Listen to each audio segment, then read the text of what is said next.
첫 시험을 그렇게 망치고 다음 해가 되어 동생이 두 번째 시험에 도전할 때쯤 어느 날 밤, 피에르 브루그라는 남자가 살고 있었어요. 피에르는 폴린이라는 외딴 산속 마을에서 양들을 키우고 있었지요. 그러던 어느 날 마을에 태풍이 불어 그가 키우던 양들이 모두 흩어져 버리고 말았어요. 양들을 찾아다니던 피에르는 저 멀리서 말을 타고 오는 세 명의 남자들을 발견했지요.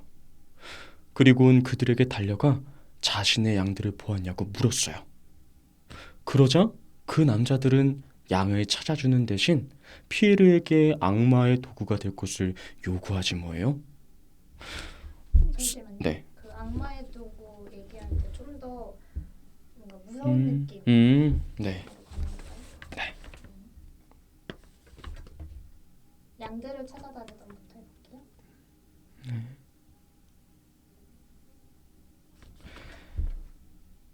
양들을 찾아다니던 피에르는 저 멀리서 말을 타고 오는 세 명의 남자들을 발견했어요.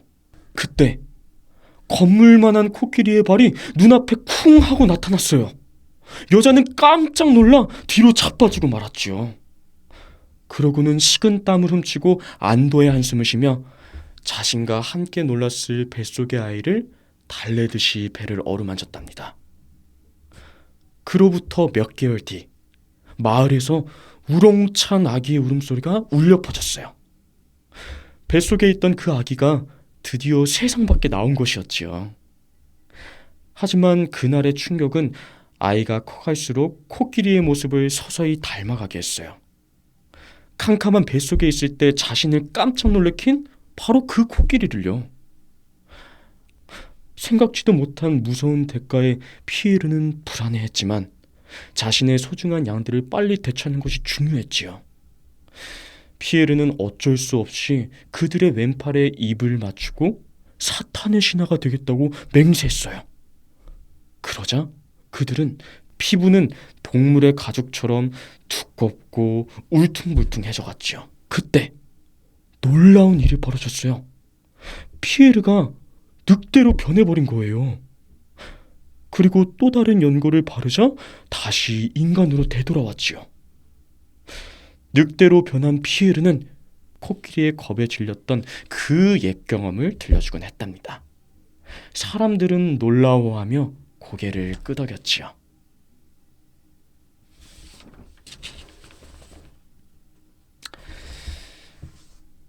무수히 많은 해가 지났어요.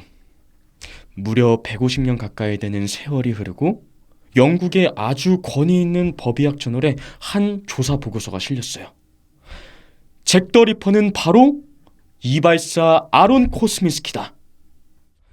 당시 용의선상에 올랐던 23살 코스민스키에게는 성도착증이 있었고 그가 사건 현장 가까이 있었다는 목격자의 증언까지 나왔지만 결정적인 증거가 부족해서 풀려났었지요. 하지만 몇 년 전 아마추어 탐정인 러셀 에드워즈가 경매로 당시 피해자의 쇼를 입수했고 그곳에 있던 얼룩에서 범인의 DNA를 발견한 거예요. 그런데 부르는 호랑이는 오질 않고 다람쥐만 쪼르르르 달려와서 모기를 받아먹는 게 아니겠어요? 그렇게 누나는 꿈에서 깨자마자 한 가지 생각이 퍼뜩 떠올랐어요. 아, 이건 동생이 학교에 합격할 거라는 예지몽이다. 그래서 곧장 동생에게로 가서 어서 빨리 자기 꿈을 사라고 재촉했지요. 하지만 몇 년 전 아마추어 탐정인 러셀 에드워즈가 경매로 당시 피해자의 쇼를 입수했고 그것에 있던 얼룩에서 범인의 DNA를 발견한 거예요. 150년 전에 살았던 코스미스키의 DNA를 어떻게 하냐고요? 그의 인척 후손 관계에 있는 한 사람을 찾아 미카엘 베르덴과 함께 마을의 어린아이들을 맛있게 먹어치고 다녔지요. 하지만 하루는 길 가던 여행자를 공격하던 베르댕이 부상을 입었고 결국 잡히게 되었답니다. 조사관의 추궁으로 베르댕은 피에르의 얘기도 해버리고 말았고 결국 피에르도 잡혀와 엄중한 조사를 받았지요.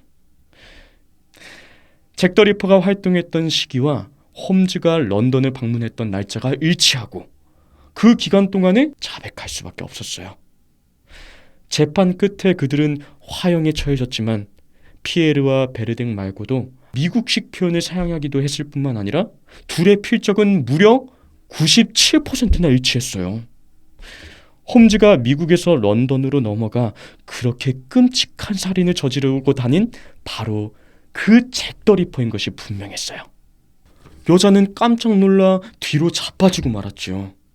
그러고는 식은땀을 훔치고 잠시만요. 네, 깜짝 놀라는 뭐 동생이 두 번째 시험에 도전할 때쯤 어느 날 밤, 네, 누나는 이상한 꿈을 하나 꾸었어요.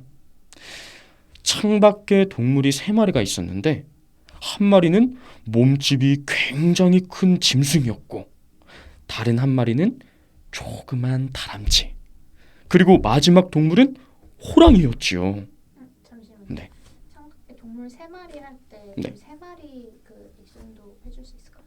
손으로 3마리 가리키는 것처럼 3마리를 좀 3마리? 좋아요. 네. 처음부터 다시 해볼게요. 이거. 네.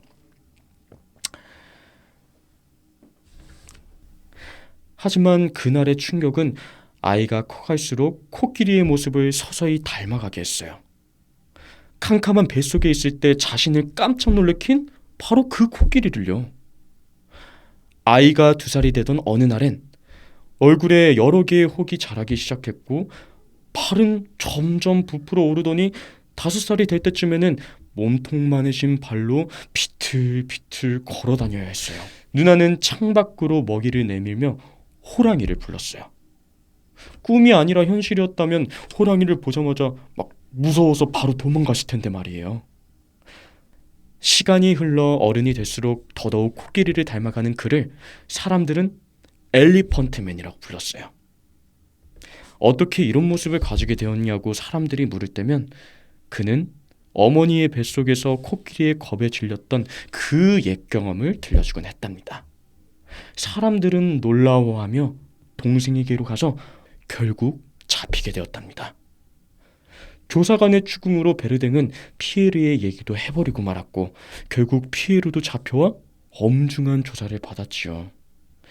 결국 두 사람은 어떻게 늑대로 변할 수 있게 되었는지, 그리고 자신들이 저지른 끔찍한 일들에 대해 자백할 수밖에 없었어요.